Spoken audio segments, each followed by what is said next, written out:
A schoolgirl's killer should never have been on the street. A report slams the authorities. That's next.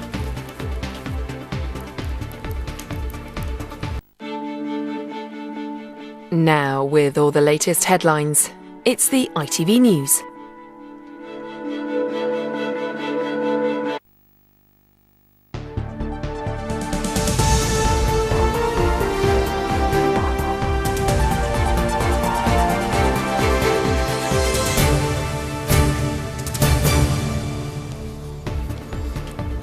Welcome to a new week on ITV News Central. On our programme tonight, shocking failures by agencies and professionals. A report says a man with serious mental health issues shouldn't have been able to stab a schoolgirl to death in Birmingham. A shocking and disturbing report, a devastating indictment on failures across the system. Phones for You falls into administration. Staff at its headquarters in Staffordshire are told they no longer have a job. The new centre, built as a tribute to a mother and 3 children who died in a house fire in Leicester. And the builder who popped the question after finding a diamond.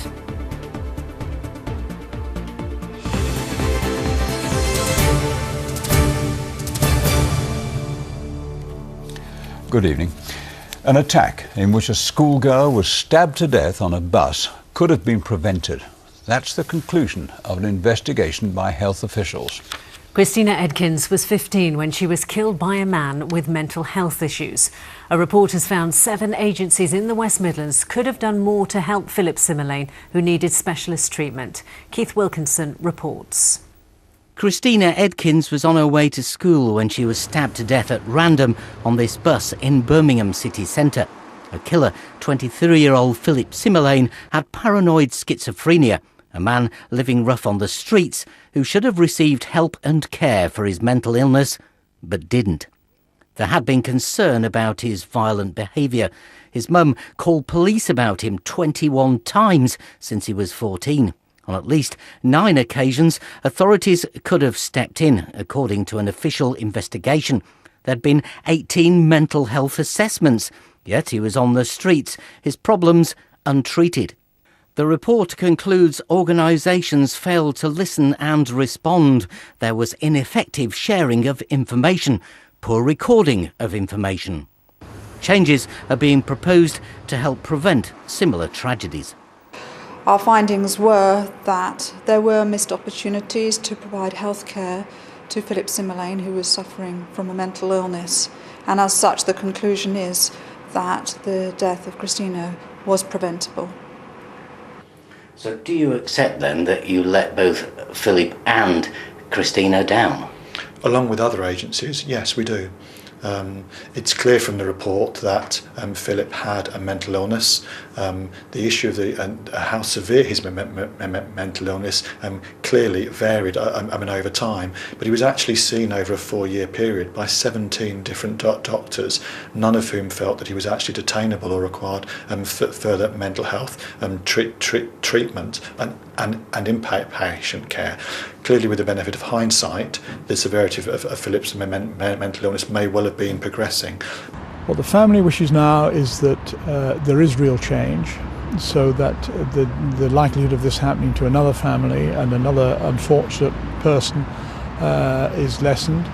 And I think the other thing they want is that to be sure that the perpetrator, Christine's killer, remains in a secure place for a long, long time.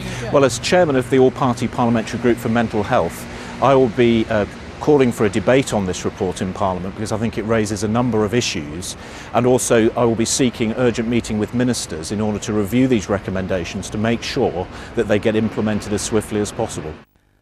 The family of Philip Simmerlane, who's been detained indefinitely, say their son was discriminated against by a system that was in place to protect him. The mother's cry, they say, was not heard until innocent lives were affected. They're sceptical that anything will be done to prevent similar cases. Keith Wilkinson, ITV News. Well, earlier we spoke to Andy Bell from the Centre for Mental Health, and we began by asking him how a man like Philip Simmerlane was able to slip through the net.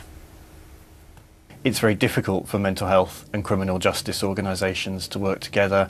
They're all straining to deal with the amount of work they've got to do, and poor communication and poor listening, unfortunately, are things that we hear from a number of these inquiries, sadly.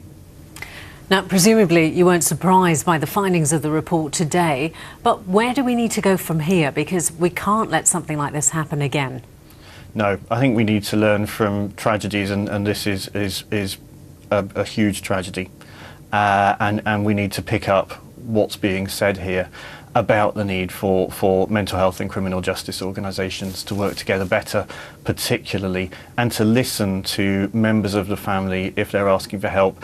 We know they're under an enormous amount of strain, and they're struggling to keep up with the amount of demand.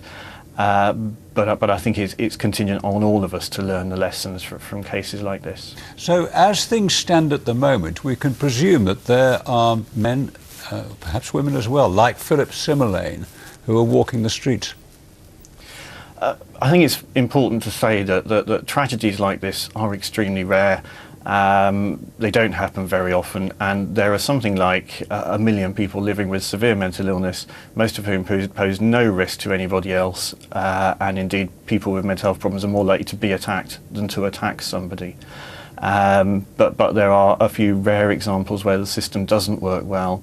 There are also a lot of people getting very good quality care, being looked after, getting the support they need in services that have incredibly dedicated staff in them. Andy Bell, thank you.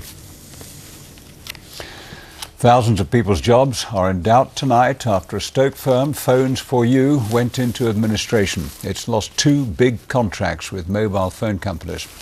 More than 5,000 people work for the firm nationwide.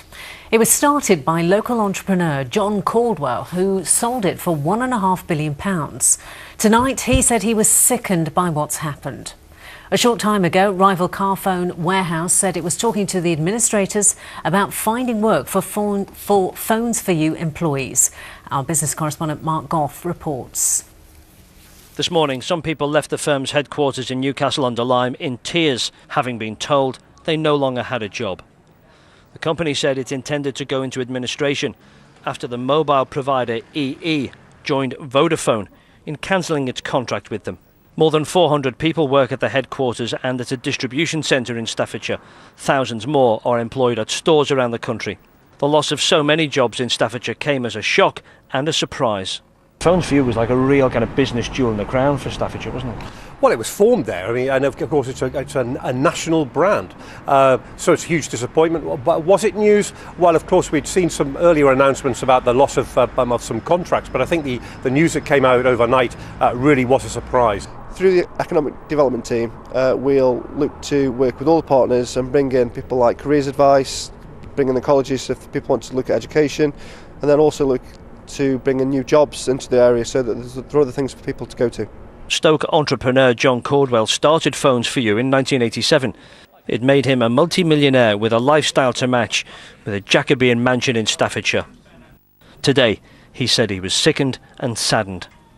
In situations like this, the administrators are usually called in to carry on running the business and to sell it as a going concern. But with the loss of 2 major customers in Vodafone and EE, it's difficult to see if there's a business left here at all. Mark Goff, ITV News, Staffordshire. Birmingham has more homes in Britain with an unsafe gas appliance than anywhere else in the country. That's according to a new report which showed 1 in 3 homes was unsafe. The Gas Safe Register said Coventry, Stoke-on-Trent and Wolverhampton also performed badly. In 3 days' time, the makeup of the United Kingdom could change forever. On Thursday, people in Scotland will vote on whether to become an independent nation. And with opinion polls suggesting the result is too close to call, some businesses in the Midlands are getting nervous. There are fears that it would be difficult to trade with an independent Scotland. If that happened, Midlands businesses could lose orders and contracts. Gareth Owen reports. The crescendo of an angry, bitter political battle. If you believe the Yes campaign, independence would usher in economic growth and prosperity. If you believe the other side, it would leave Scotland isolated and vulnerable to economic collapse. So the stakes north of the border are incredibly high. But what about us here in the heart of England? Sure, we have opinions, but does it really matter, other than perhaps not having anyone to support at Wimbledon? Surely whatever happens on Thursday, it'll be business as usual down here. Or will it? On Royal Scot Road in Derby, Ian Hodgkinson runs a bricklaying firm. He's convinced an independent Scotland would freeze out English companies, taking away a lot of business. We've done a lot of work in Scotland and I really wouldn't want to miss out on that. With Scotland going independent, the word independence itself means that they are looking within themselves to do construction work. And it's not just small companies like Ian's. Derby's train industry covers the whole UK. It's a huge employer in the city.